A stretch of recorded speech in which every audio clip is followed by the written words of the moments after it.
Pozdrav svima, dobrodošli na kanal Meeple, ja sam Boris i ovo je serijal videa kako se igra, a ispred mene se nalazi igra Flip 7. Piše na kutiji da se radi o najboljoj kartičnoj igri svih vremena.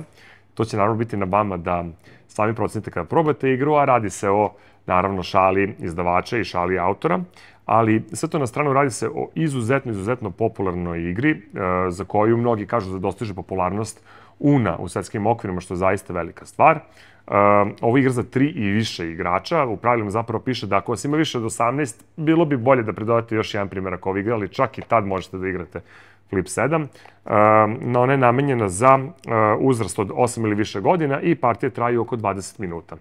Ovo je igra u kojoj nemate previše razmišljanja, ali imate baš mnogo sreće, tako da hajde odmah da pređemo na to kako se igra, jer postavke zapravo ni nema. Da biste igrali Flip 7, sve što je potrebno je da promešate špil karte koje su dobili u kutiji i da odarite nasumičnim putem ko će da bude prvi igrač, to je delilac. Nakon što ste to uradili, igra jednostavno može da počne. U špilu se nalaze karte sa brojevima i tu su brojevi od 0 do 12. Oni izgledaju ovako. I postoje tu neke određene pravilnosti.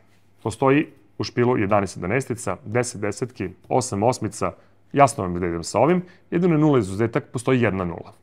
Postoje tu i neke specijalne karte, ali o tom potom nema ih mnogo.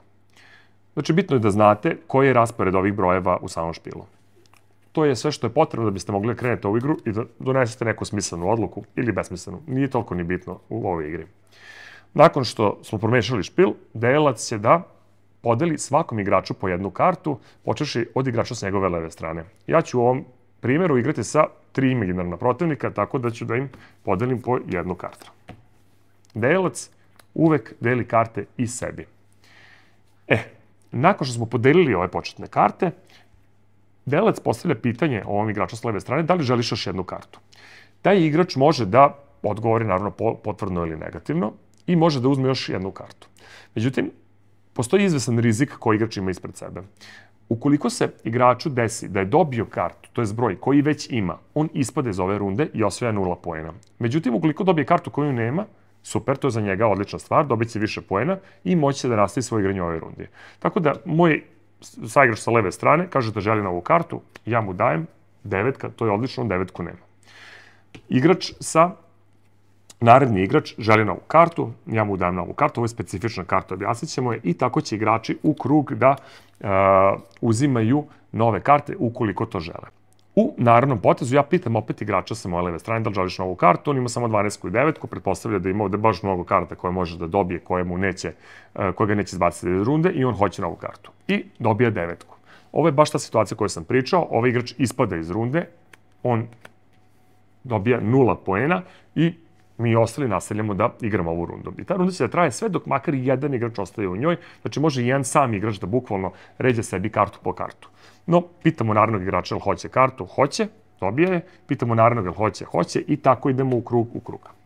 Šta je zapravo poenta? Poenta je da u svakoj rundi skupljamo poene. Poeni su jednostavno zbir brojeva koje imamo ispred nas. Znači, konkretno ja kao delilac imam 19 poena.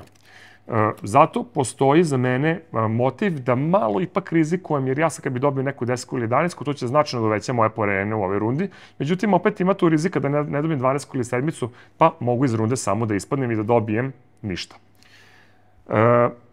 Postoje i druge karte u ovom špilu koje će vam biti uglavnom benefit. I pre svega postoje ove karte koje imaju ispred sebe ovaj simbol, to je znak plus, i to su karte koje ne nose nikakav rizik za igrača. Ne postoje dve ovakve karte u igri i on ne može da prekine svoj potez zbog ovoga. Ovo jednostavno znači će dobiti dodatnih 8 poena kada odluči da boduje svoju ruku ispred sebe. No, igrači će da nastave. U onom momentu kad neko kaže ja ne želim više jednu kartu, ne želim da rizikujem, to sasvim u redu. Evo, ovaj ne želi i on će dobiti 9 plus 6 plus 8, 23 poena i to je to. I tako će runda jedna da se nastavi. Kad su svi igrači ili odlučili da kažu dalje, da ne žele više da rizikuju, da zapišu poene, ili su svi igrači ispali, onda ćemo jednostavno na parče papira da zapišemo ko je osvojio koliko poena. Sve karte koje su prošle ćemo da skupimo u gomilu za odbacivanje, one nam neće igrati sve dok ne zatreba da se opet umešaju u špil i igrač sa moje leve strane će da postane delilac i on će da ponovi sve ove korake o kojima smo pričali. Sve to zvuči prilično jednostavno i zaista jeste, ali postoji još nekih par karata koje su tu da ubace neku dinamiku i malo razbiju ta pravila kojima smo pričali do sada. Pre svega, sad ću da nađem, postoje 3 specijalne karte. Jedna od tih karata je, sad sam je vidio, izvinjam se, karta stop. Ovo je karta koju, kada delilac podeli nekom igraču, taj igrač koji je kartu dobio može da bere bilo kog igrača za stolom, uključujući i sebe samog, i da jednostavno završi potez tog igrača. Taj igrač će dobiti sve poene koje je do tog momenta skupio i to je, eto, nekada, da kažemo, dobar način da nekog prekinemo kada sakuplja gomilu različitih karata, ali i nekada neko možda i spasimo njegove sigurne propasti. Naredna karta koja je zanimljiva je karta druga šansa.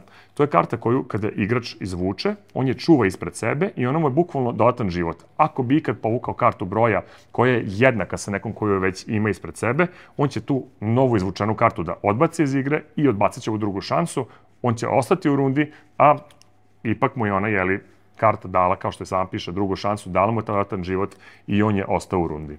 Ono što je zanimljivo je da ako ikad odigramo kartu stop na nekog igrača koji ima drugu šansu ispred sebe, njegov potez se zaustavlja odmah, bez obzira što ima ovu drugu šansu. Ona ne štiti od ove karte, štiti samo u situacijama u kojoj su igrači dobili 2 identična broja.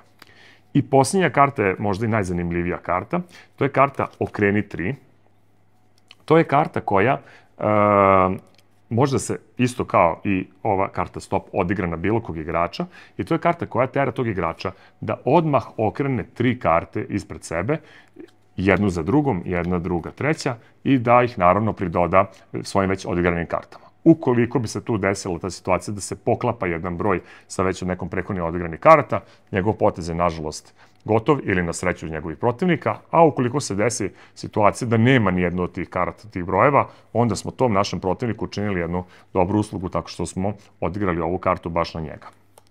Postoji još jedna specifična situacija koju bih napomenuo. Nikad ne možete da imate 2 karte druge šanse, možete imati samo jednu, tako ako se desi da imate ovu kartu ispred sebe, povučete novu, morate da je date nekom drugom igraču koji je i dalje aktivan u rundi. I postoji još jedna specifična situacija, to je situacija u kojoj sa kartom Okreni 3 dobijate, igrač izvuče baš ove neke specijalne karte. Ako izvuče kartu stop sa ovom kartom, to je sasvim u redu, on će kao i inače samo da stopira bilo čiji potez na tabli, ali ako izvuče karte druga šansa ili nova karta gde se okreću 3 karte, ovako, njih će da ostavi sa strane dok se ne izvuče 3 karte, znači dovoljno za ovo ovde, recimo da je ovo bila situacija, i ako je preživeo to, onda će da ih primeni. Recimo, ovaj igrač je okrenuo 3, dobio ove 3, super, 11 će da stavi sebi, drugu šansu će da stavi sebi jer je nema, i sad ovu novu kartu Okreni 3 može da opet odigra tako što će da je odigra ili na sebe ili na bilo kog drugog igrača za stolom, može i na sebe, sad evo ima drugu šansu, pa možda bi voleo malo da rizikuje. Skoro smo objasnili sva pravila, a i dalje nismo odgovorili na jedno bitno pitanje, to je zašto se ovo ova igra zove Flip 7?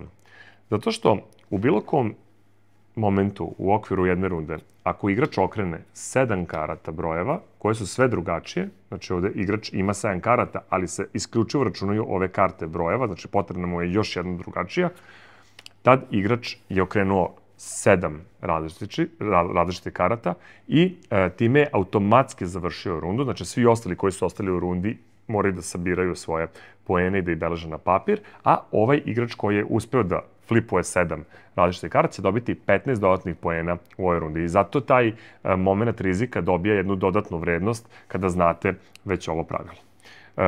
Igra se inače završava kada bilo koji od igrača dođe do 200 poena i može da potraje 7, 8 pa i 10 i više rundi, u zavisnosti od toga koliko ste srećni, to jest nesrećni dok igrate ovu igru. U svakom slučaju je to.